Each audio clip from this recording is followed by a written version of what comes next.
Hello दोस्तों, एक बार फिर से आप सभी का आपके अपने YouTube channel mathematics and year में स्वागत है। चैनल को अभी तक सब्सक्राइब नहीं किया तो चैनल को सब्सक्राइब करके बेल आइकन को प्रेस कर लीजिए ताकि मेरे अगले आने वाली वीडियो की नोटिफिकेशन आप तक पहले पहुंचते रहे। तो देखिए, आज हम लोग क्या देखेंगे, संसाधन का क्या अर्थ है और संसाधन की क्या आवश्यकता है। तो ये बहुत ही इंपॉर्टेंट टॉपिक है। इस क्वेश्चन को आज बहुत ही शानदार तरीके से देखेंगे, इस वीडियो में बने रहिएगा। तो चलिए वीडियो करते हैं स्टार्ट। तो देखिए, क्वेश्चन कह रहा है आपको पेपर में आएगा कि संसाधन का क्या अर्थ है और संसाधन के नियोजन की क्या आवश्यकता है। आपको क्वेश्चन इस प्रकार का मिलेगा। तो देखिए, संसाधन का अर्थ, तो संसाधन का अर्थ जान लेते हैं कि हमारे पर्यावरण में उपस्थित, किसमें, हमारे पर्यावरण में उपस्थित वे सभी वस्तुएं जो मानव को या मानव की आवश्यकता पूर्ति में प्रयुक्त की जा सकती है। यानी हमारे पर्यावरण में, यानी जहाँ हम रहते हैं, वे सभी वस्तुएं जो मनुष्य यानी मानव की आवश्यकता पूर्ति में प्रयुक्त की जा सकती है तथा जिनको उपयोग में लाने के लिए प्रौद्योगिक उपलब्ध है, यानी कि जिनको हम उपयोग में ला सकते हैं। तो क्या कहते हैं, संसाधन कहलाती हैं। वे वस्तुएं संसाधन कहलाती हैं। तो एक बार इसको और देखेंगे कि हमारे पर्यावरण में उपस्थित वे सभी वस्तुएं जो मनुष्य की आवश्यकता पूर्ति में प्रयुक्त की जा सकती हैं तथा जिनको उपयोग में लाने के लिए प्रौद्योगिकी उपलब्ध है, संसाधन कहलाती है। अब इसके आगे देखेंगे, ये वस्तुएं सांस्कृतिक रूप से मान्य होती हैं। संसाधनीय जो वस्तुएं होती हैं ये सांस्कृतिक रूप से मान्य होती हैं और संसाधन मात्र प्राकृतिक उपहार नहीं है।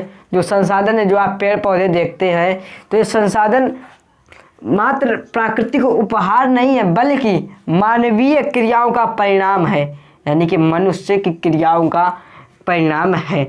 इसलिए मानव को सबसे बड़ा संसाधन माना जाता है, यानी मानव को सबसे बड़ा संसाधन माना जाता है, क्योंकि मानव के ज्ञान के द्वारा ही प्रत्येक प्राकृतिक पदार्थ रूपांतर प्रक्रिया द्वारा संसाधन की श्रेणी में सम्मिलित होता है। यानी कि मानव के ज्ञान के द्वारा ही प्रत्येक प्राकृतिक पदार्थ रूपांतर प्रक्रिया द्वारा संसाधन की श्रेणी में सम्मिलित होता है। तो एक बार इसको और देखेंगे कि हमारे पर्यावरण में उपस्थित वे सभी वस्तुएं जो मनुष्य की आवश्यकता पूर्ति में प्रयुक्त की जा सकती हैं तथा जिनको उपयोग में लाने के लिए प्रौद्योगिक उपलब्ध है, संसाधन कहलाती हैं। ये वस्तुएं सांस्कृतिक रूप से मान्य होती हैं। संसाधन मात्र प्राकृतिक उपहार नहीं बल्कि मानवीय क्रियाओं का परिणाम है। इसीलिए मानव को सबसे बड़ा संसाधन माना जाता है, क्योंकि मानव के ज्ञान के द्वारा ही प्रत्येक प्राकृतिक पदार्थ रूपांतरित प्रक्रिया द्वारा संसाधनों की श्रेणी में सम्मिलित होता है। अब देखेंगे इसके संसाधन की नियोजन की आवश्यकता। संसाधन के नियोजन की आवश्यकता देखेंगे। तो देखिए, संसाधन सीमित मात्रा में उपलब्ध है। जो संसाधन है वो सीमित मात्रा में उपलब्ध है, जबकि इसकी आवश्यकता अधिक है।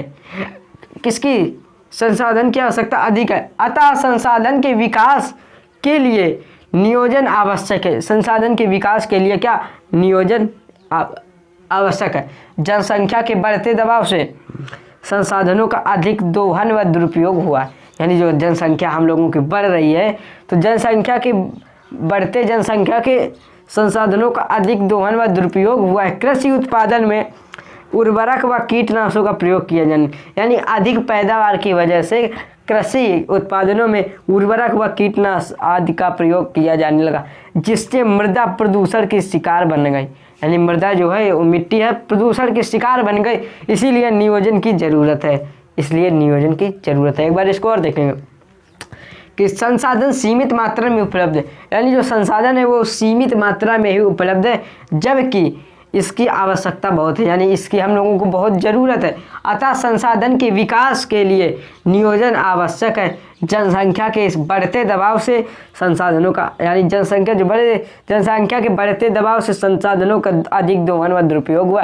कृषि उत्पादन में उर्वरक व कीटनाशकों का प्रयोग किया जाने लगा, जिससे मृदा प्रदूषण के शिकार बन गई। इसलिए नियोजन की ज़रूरत है। तो ये हो गया हमारा संसाधन का क्या अर्थ है, संसाधन के नियोजन की क्या आवश्यकता है। तो उम्मीद करूंगा कि आप लोगों को यह क्वेश्चन शानदार तरीके से समझ में आया होगा। तो बस आज के इस वीडियो में इतना ही, फिर मिलेंगे अगली वीडियो में। तब तक के लिए जय हिंद।